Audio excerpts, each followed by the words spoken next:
Previously on Matt's Fun Time Bad Movie Show. There was a mushroom. I'm gonna hack into these national and international secrets. Go!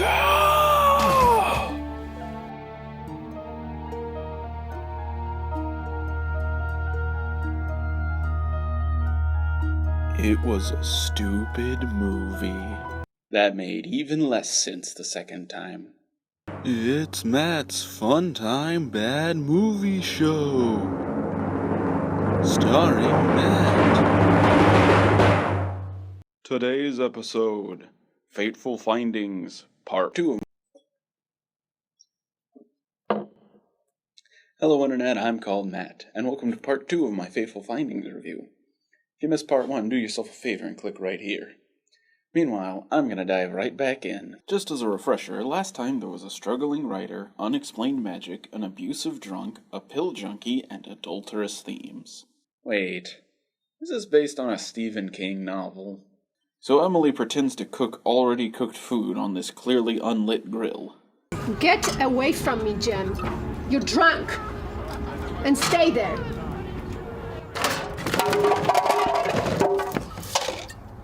Oh no, I can't control my arms. That's what happens when you're drunk. And what's this, corn? What happened to the laptops? Then after everyone's left, or maybe the next day, I don't know, Allie goes for a topless swim in Dylan's pool. Oh, never mind, she just walks away. Almost like this was a contrived way to get another female actress pointlessly topless. Neil Breen truly is the least creepy director.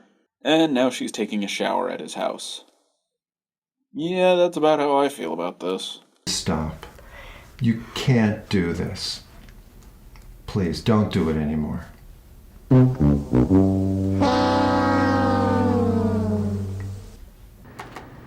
Hey. Hey, Emily, you're home early. Considering just seconds ago Dylan said, Hey, Emily. You're home early. When he thought Allie was you. Psst, Breen, here's a dictionary. Look up the word continuity. It might actually shock you. Allie's been sneaking over to Dylan and Emily's house and jumping in their swimming pool. So? Her swimming was not the important part of that story. But this is the most important part of this story.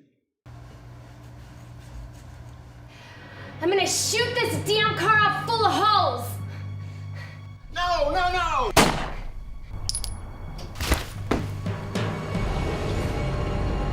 Jim! Amy! You killed him. I am really trying to not show the whole scene, but this thing is glorious. Yup, police never dust for prints, or check bullet wound entry points. If you just keep yelling he killed himself, then it must be the truth. He killed himself! Jim! Damn it, Jim. I drove him to suicide! And I need you to pick him up around 3. Yes, at the corner of Suicide and Main. How could Jim have killed himself? Really, you're still on this? Sad little mushroom. I can't believe it. I can't believe Fateful Findings was that bad. You've clearly moved on. And yeah, one of your friends committing suicide will stick with you, but it's something that would be internalized, not loudly declared for no one. Also, it's totally extraneous to the movie. He said as if anything was not extraneous to this movie. Can't believe it. It's just not like him. He's never committed suicide before. Jim's suicide was not your fault. You can't blame yourself. Why would she blame herself? Amy maybe, but she shot him, so yeah, it actually is her fault. But Emily has literally no reason to blame herself. What, you feel bad because you didn't let him sexually harass you while he was drunk? Lady, you are way within your rights. If he can't deal with that, you're better off without him. Maybe I'm reading too deep into a manufactured situation brought to me by a poor writer. It hurts me to see you this way. I'll help by having an affair. You're better off without me. Seriously? Sweet, I'm out. Yeah, he says no, but he really thinks about it. No. Hello. That phone wasn't ringing. You know how easy it is to make it seem like you're receiving a phone call? Hello? See how easy that was? But Dylan gets in a heated argument with a publisher and turns to the one thing that makes him happy. Laptop destruction. But he can't even do that right. And Emily's just there waiting for him on her knees. Hey, fun game. Anytime characters have dialogue in this movie, try repeating it back before they say their next line. I'm so out of my head. I'm out of my head. I can't go on like this. I can't go on like this. I think I'm losing my mind. I think I'm losing my mind. See how easy it is? So Dylan admits to his magic therapist that he was always thinking about Leah. She knows you're thinking of her spirit. Ah, yes, her spirit. That's what I find most attractive about a woman. But his real therapist is getting suspicious.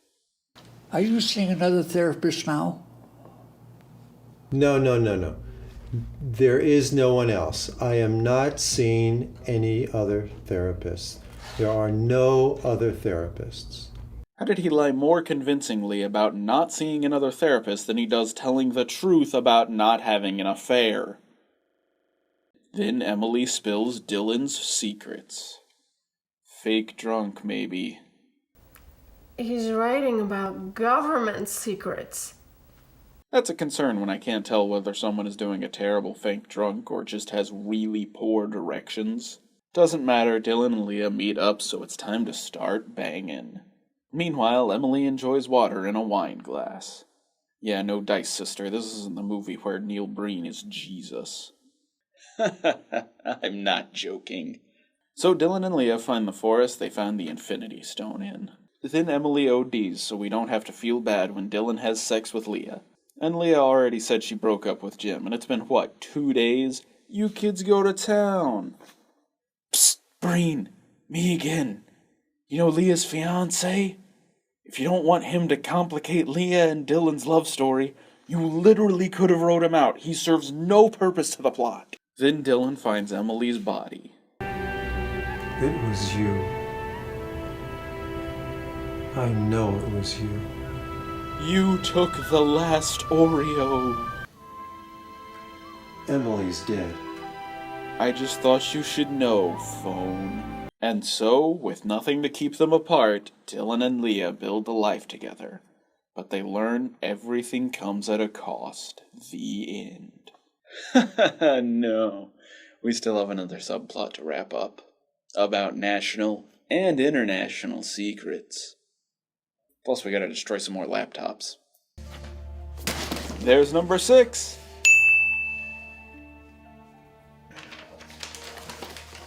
And 7.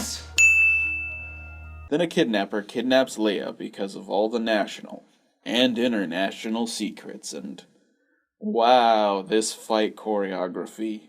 Oh, and he dropped the address for where they were hiding her. You are, by far, the worst kidnapper in history.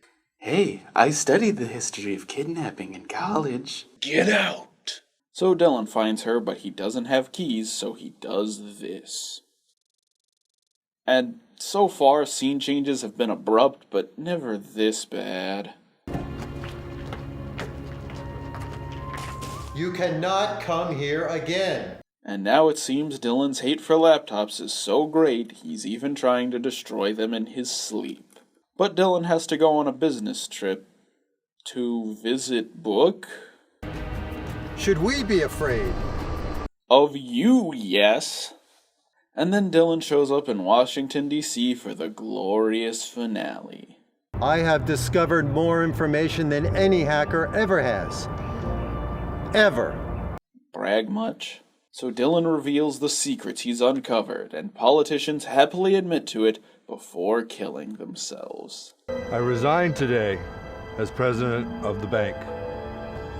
We were all under pressure to operate in a deceiving way and cheat the customer. Goodbye.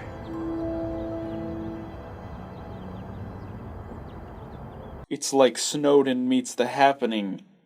And nothing Dylan says is particularly damning, just that big business is buying out congressmen. That's not revolutionary information that's going to drive people to suicide. At best, you're looking at some likes from the anonymous fans on Facebook. But hey, it's nice to see that people from all races and genders are a part of the government and big business. But a sniper shows up to kill Dylan. Little late, he's already leaked everything. Also, this is definitely how sniper scopes work. And then he's just dead. Was that part of Breen's rock magic?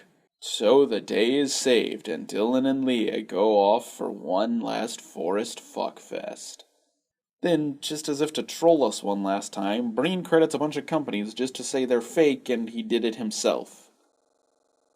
And believe it or not, that's not even everything worth talking about. I know I've pointed out a lot of mundane stuff, but I cut a lot of stuff out for time. There's just too much to talk about. You'll just have to see for yourself.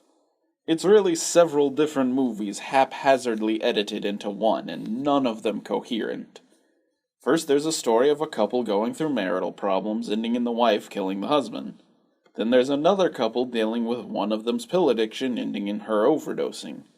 Then there's the story of two friends discovering magic, being separated, and finding each other years later. And finally, it's the story of the greatest hacker who ever lived. Ever. At this point, Fateful Findings isn't exactly no-name, but it's still criminally underseen. Please go watch this movie. It is balls-out hilarious and easily one of my favorite bad movies of all time.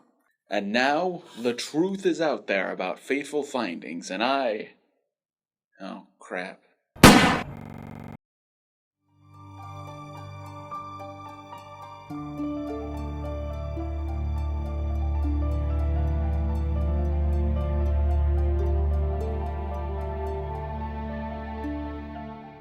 I can't believe you committed suicide.